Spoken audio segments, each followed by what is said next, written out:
Comment vous le trouvez, cet arc de triomphe? Je le trouve victorieux. C'est Napoléon Ier qui a gagné, voilà, qui revient d'Austerlitz. Il est fier, il est beau cet arc. Hein? Exactement, c'est Napoléon qui a ordonné sa construction pour célébrer les victoires de 1805. Exactement, c'est pas mal. Et j'aime me balader ici. C'est magique, ces jardins sont sublimes. Bon, elle est dingue la perspective. Elle est dingue, avec l'obélisque et l'arc de triomphe, et après la Défense, et derrière nous. C'est aussi très très beau. Oh, ouais, c'est vrai que c'est beau d'ailleurs. Franchement, il y a pire. Moi, j'adorerais vivre dans un de ces bâtiments. Moi aussi. Je crois que c'est pas à vendre. Non, malheureusement. Au départ, au sommet de l'arc, il y avait une statue de Napoléon, mais il l'a fait enlever parce qu'il ne l'aimait pas. Ah oui. Aujourd'hui, il y a donc ce char tiré par 4 chevaux. C'est une copie, vous savez de quoi il s'agit? Non, pas du tout, mais vous allez me le dire. La copie de l'œuvre qui orne la porte de la basilique Saint-Marc à Venise, et l'original a été restitué en 1815. Pas mal, hein? Ouais, c'est pas mal. Les dorures, vous aimez beaucoup, hein? Vous Oui. aimez le doré? Oui, j'aime le doré. Mais j'aime pas le doré tape à l'œil. Non. J'aime le doré par petites touches comme ça pour relever une couleur. Surtout le noir et le doré, j'adore. On est juste à côté d'un musée que vous aimez beaucoup. Le musée des arts décoratifs. Exactement. Vous y allez souvent? J'y vais souvent, il y a souvent de très belles expositions. Et surtout, en ce moment, il y en a une magnifique. Eh bien, on va aller la voir ensemble. Avec plaisir.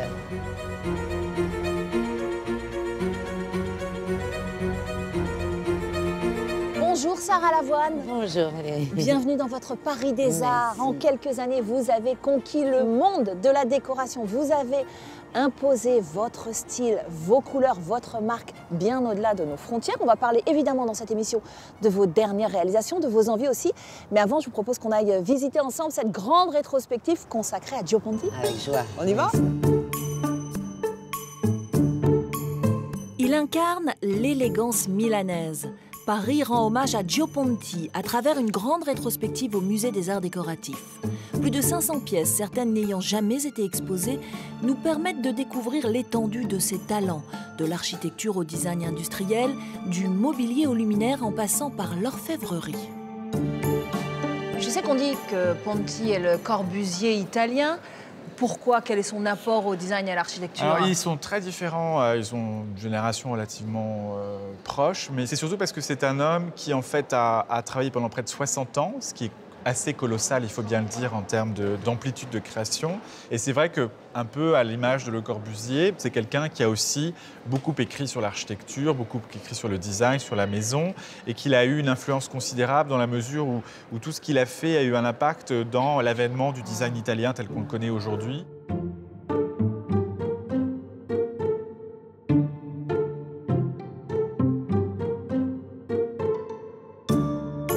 Il était considéré au XXe siècle, c'est ça qui est assez drôle, comme inclassable. Et aujourd'hui, c'est un classique. C'est ça le talent pour vous, Sarah? Écoutez, en tout cas, c'est une source d'inspiration énorme. C'est vraiment... Enfin, moi, je suis très, très fan. Et oui, c'est devenu un incontournable. Enfin, c'est magique.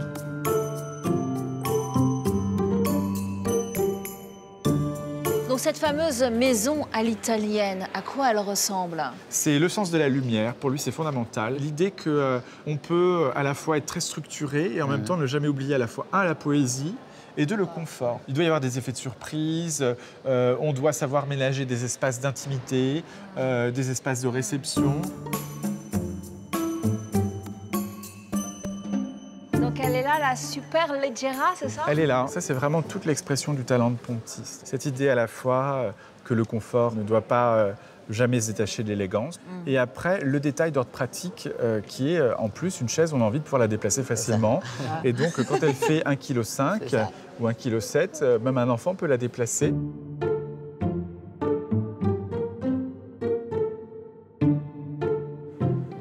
Il a quand même fait des grands écarts au niveau du style.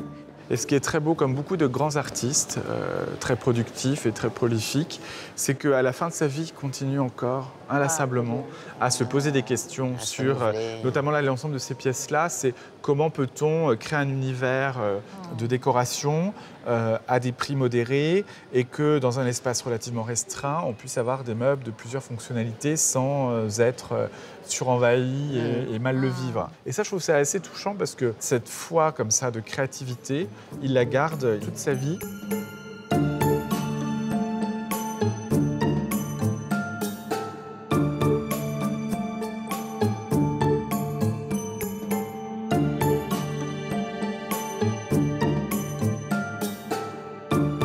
Sarah, en 2002, vous lancez votre propre cabinet, voilà, agence d'architecture d'intérieur qui compte aujourd'hui 40 salariés au moins. Oui, un peu plus. Un peu plus. Combien? On doit être 50, 55 maintenant. Donc ça fait de vous une petite entreprise. Voilà, ça fait de vous une chef d'entreprise. C'est ça, une chef d'entreprise et créatrice. Donc il y a un peu tous les rôles mélangés, mais c'est passionnant. Restaurant, hôtel de luxe, grand magasin, vous avez imposé votre signature dans de nombreux domaines. Je vais citer quelques adresses. Le restaurant Victoria 1836, le Club 13, l'hôtel Le Roc, le Printemps de la Maison. Quelle est la réalisation dont vous êtes peut-être la plus fière? Je n'en ai pas une dont je sois le plus fière. C'est-à-dire qu'autant bien les boutiques, la marque ou les chantiers qu'on peut faire. Là, on a dessiné un train ou un bateau ou des résidences privées aussi. C'est vraiment une nouvelle aventure et à chaque fois, c'est des aventures humaines. C'est ça le plus important. Peut-être celle dont je suis le plus fière, c'est L'Oréal. Quand on a gagné le concours pour les nouveaux bureaux de L'Oréal Luxe, il y avait 50 000 m², vous voyez, donc c'est des gros chantiers. Là, on a gagné un autre concours pour un hôtel sur l'île Seguin. Donc voilà, on fait plein de choses et à chaque fois qu'on gagne, on est fiers. Vos créations, elles vous ressemblent à un certain chic parisien, de la couleur, du velours, quoi d'autre? Quel est le style Sarah Lavoine? Moi, j'aime rire, j'aime le côté un peu glamour, sexy, mais intemporel. Je suis très inspirée aussi par mes voyages, par le Maroc, par l'Asie, par des choses comme ça. Donc, ça me ressemble dans la chaleur, je pense, la convivialité. Moi, j'aime les maisons remplies d'amis, de copains, d'enfants, de jeunes, de vieux, de tout. Donc, voilà, c'est des lieux où on se sent bien. Vous possédez votre propre couleur. Il y a le bleu Klein, le bleu Majorelle, il y a aussi le bleu Sahara. Il vient d'où, ce bleu? Il vient, en fait, je crois que c'est lui qui s'est imposé à moi, c'est pas moi qui l'ai choisi. Il est devenu comme une évidence. Ça a été au départ la couleur de mon logo. Et petit à petit, on l'a décliné sur plein de supports, dans plein de matières différentes, en céramique, en velours, en lin, en plein de choses, en paille. Ouais. Et voilà, il s'est imposé, en fait, à moi, et je vis bien avec lui. C'est un bon compagnon. On parle de la mode. Vous avez collaboré avec plein de marques, La Redoute, Cézanne. Vous avez à un moment eu envie de lancer votre propre collection de vêtements. C'était une évidence? C'était une évidence, surtout quand on a ouvert ce magasin, ce flagship, parce que comme c'était censé être une maison, dans une maison, il y a un dressing. Et il faut remplir le dressing. Et en plus, je suis une femme. Donc, comment vous dire que voilà, c'était un plaisir à faire. Après, il n'y a pas la prétention de créer une nouvelle marque de mode, il y en a suffisamment. C'est juste mes essentiels. Voilà, des belles coupes, des classiques. C'est une collection assez courte, avec des intemporels et des pièces fortes, un pantalon doré, de la paillette, enfin voilà, un peu plus de glam pour le soir. Bon, je vais résumer. Des meubles, des lampes, des tables, des vêtements, des miroirs, de la vaisselle, des bouquets de fleurs et même une lunchbox pour une marque de sushi. Est-ce que c'est en multipliant toutes ces activités, en les additionnant en tout cas, que vous avez eu l'idée de publier un guide de survie pour la Parisienne pressée? Oui, c'est possible. C'était amusant de faire un livre qui ne soit pas un guide non plus, mais qui donne des astuces ou des choses pour la Parisienne pressée, mais pas que dans la déco, parce qu'on donne des conseils, des recettes de cuisine, de bien-être, de bien vivre, même de bonne manière. Ça, c'était un peu les clins d'œil. Il a été traduit aux États-Unis, il a été traduit en Allemagne. Donc non, c'est sympa. J'ai l'impression que la décoration, elle est en vogue aujourd'hui. Est-ce que vous avez le sentiment qu'aujourd'hui, plus qu'hier encore, les gens ont besoin d'être bien chez eux? Oh oui, mais depuis quelque temps déjà, je dirais, parce que franchement, c'est difficile ce qui se passe dehors. Donc quand on rentre à la maison, on a besoin d'un cocon, d'être rassuré, de se sentir bien, c'est très important. Et c'est vrai que les gens ont besoin de ça. Vous êtes la descendante d'une famille royale, la dernière de Pologne. Vous avez même le titre de princesse. Est-ce que ça implique quelque chose au quotidien? Ça fait rêver les enfants. Ma mère est princesse. On marche devant le Louvre et il y a notre ancêtre, maréchal de France. Donc voilà, c'est une fierté. J'ai emmené ma fille en Pologne il n'y a pas longtemps. C'était intéressant de voir nos racines et les palais. Après, non, au quotidien, je suis comme tout le monde. Hein. Avec un nom de jeune fille célèbre, Poniatowski, avec un ex-mari également célèbre, vous auriez pu vous contenter d'être la fille d'eux ou l'épouse d'eux. Or, vous avez choisi de construire votre légende. Quel regard vous portez sur votre parcours ? Enfin, c'était évident pour moi, je ne pouvais pas rester à la maison juste à m'occuper des enfants ou à suivre Marc. Voilà, j'adore sa carrière, je l'ai beaucoup suivi et on s'est beaucoup porté l'un l'autre. Mais moi, je suis très active, donc voilà. Après, je ne m'attendais pas peut-être à autant de succès ou je pensais que ça serait peut-être plus léger, ce qui n'est pas le cas aujourd'hui. Mais voilà, mes enfants sont ma priorité et en même temps, tout ça, il faut parfois un clone. Mais ça marche quand même. On peut être une femme, être une mère, être une chef d'entreprise. Bon, pour terminer, quel est le meilleur conseil qu'on vous ait donné ? Il faut oser et il faut croire en ses rêves. Moi, je crois que tout est possible. On peut tout avoir, mais il faut se bouger. Dans son émission, Sarah nous emmène à la rencontre d'une habituée du Paris des Arts, Lisa Azuelos. La réalisatrice signe une nouvelle comédie, Mon bébé, la chronique à la fois drôle et tendre d'une mère de 3 enfants incarnée par Sandrine Kiberlin, qui a du mal à se séparer de sa petite dernière. Vous voulez de l'aide pour la fumette ou comment ça se passe? Non, tu sors pas, chérie. Bonne nuit. Irresponsable! Je suis affolée, là! Je vais m'inscrire à Tinder. Bon, vous avez l'air de bien vous connaître toutes les deux. Comment est-ce que vous êtes rencontrées? Très jeune. Très jeune. Ouais. À l'âge, oui, très jeune. Ouais. Depuis toujours, en fait. Lisa, 10 ans après LOL, vous explorez de nouveau les relations mère-fille dans ce film Mon bébé. Ouais. C'est un thème inépuisable. Est-ce que vous avez l'impression qu'en 10 ans, les rapports ont changé? En fait, ce qui change, c'est moi. C'est parce que les enfants, ils sont toujours un peu les mêmes, ils traversent un peu tous la même chose. Le thème, c'est pas l'adolescence, c'est vraiment le moment où le dernier enfant part de la maison. Donc c'est encore un autre sujet. Les psys appellent ça le syndrome du nid vide. Mais en fait, c'est comment, en tant que maman oiseau, on se prépare à vider son nid, quoi, à voir ses enfants s'envoler. Maman, arrête de filmer. Et moi, pourquoi tu me filmes pas? Oh, la fatigue. C'est juste que quand t'es partie, il m'en restait 2 à la maison. Là, elle part, je suis toute seule. C'est pas tellement la même sensation, quoi. Non, t'en avais rien à foutre de moi, en fait. C'est un thème qui vous parle. Vous l'avez vu, vous, le film? Oui, j'ai adoré, beaucoup pleuré. C'est très émouvant parce qu'en plus, c'est avec Thaïs, la fille de Lisa, qui est comme ma fille. On l'appelle ma fille Bis. Donc voilà. Moi, je suis maman Bis voilà. pour sa fille. Voilà, donc c'est nos filles et on est très similaires dans notre façon d'éduquer et d'être proches de nos enfants. On est très proches de nos enfants. Donc voilà, c'est des sujets qui forcément nous touchent énormément. Depuis toujours, vous luttez en faveur du droit des femmes. Vous avez fondé en 2016 l'association Ensemble contre la gynophobie. La gynophobie, c'est un terme que vous avez inventé. Qu'est-ce qu'il signifie exactement? C'est de dire, voilà, il y a un mouvement du féminin dans sa globalité et il n'y a aucun mot qui englobe de la toute petite insulte qui fait un petit peu mal, mais pas trop, aux viols, aux excisions, aux mariages forcés, qui sont des sujets beaucoup plus lourds. Et le fait de saucissonner comme ça la cause des femmes fait qu'on ne se rend pas compte qu'il y a un sujet plus global qui est le rapport au féminin dans la société.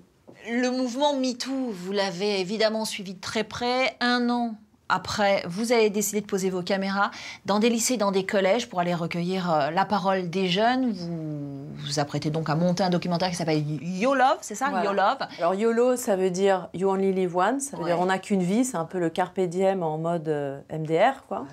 Donc c'est YOLO. Et puis love, c'est l'amour, et c'était ma manière de dire, on ne vit qu'une fois, et c'est pour aimer, sinon ça sert à rien. Ce qui a changé, c'est de voir des personnes se mobiliser, en parler. On ne devrait pas avoir honte d'en parler. Il faut que les idées elles changent, et il faut aussi que les gens soient prêts à nous écouter. Quel est le propos de ce documentaire? En fait, c'est justement après le mouvement MeToo, je me suis dit, mon association, elle a presque plus besoin de moi dans le sens où la cause des femmes a été, en tout cas la parole s'est libérée, etc. Et du coup, moi je suis allée filmer des initiatives positives qui sont faites dans les collèges et les lycées qui font que ça change, pour pouvoir le présenter aux élèves et aux profs. Parce que souvent, ils sont un peu démunis, ils ont envie d'en parler, ils ne savent pas comment en parler. Et là, en fait, j'ai essayé de faire un objet que tout le monde peut utiliser. Et c'est 1h30. Donc, aucun collège ou lycée aujourd'hui pourra dire on ne sait pas comment faire, on n'a pas le temps, on n'a pas les moyens. Moi, je le donne gratuitement et c'est 1h15. Bon, Sarah, vous êtes fière de votre copine? Tellement fière, mais tellement. Elle a gagné le prix à l'Alpe d'Huez. Oui. Et voilà, je suis tellement fière de la mettre ensemble et on aime se soutenir. Et moi, j'aime être dans ces décors. J'espère qu'un jour, je ferai un film avec ces décors, d'ailleurs. Ce serait trop beau. Et c'est à présent l'heure de soumettre Sarah au questionnaire des internautes.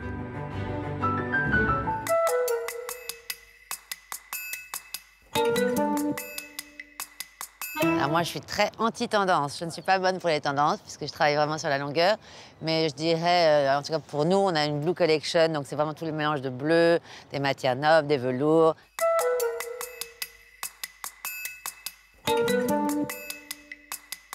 Oui, bien sûr, on espère ouvrir dans le Nord, à Lille. On veut ouvrir aussi vers Lyon, dans le Sud, et à l'étranger.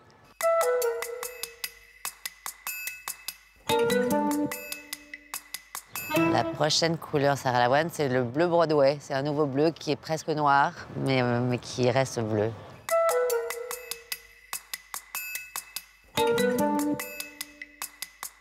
Alors, je pense qu'il n'y a pas, parce qu'on a tous mauvais goût, finalement. Mais le total look. Moi, je suis assez anti-total look.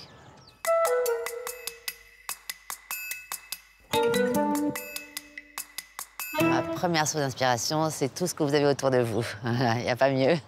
Merci Sarah Lavoine. Merci Valérie. Si s'achève votre Paris des Arts, vous pouvez retrouver l'émission consacrée à Sarah sur notre site internet. Et puis vous le savez maintenant, le Paris des Arts se poursuit également sur les réseaux sociaux. Alors je vous dis à très vite.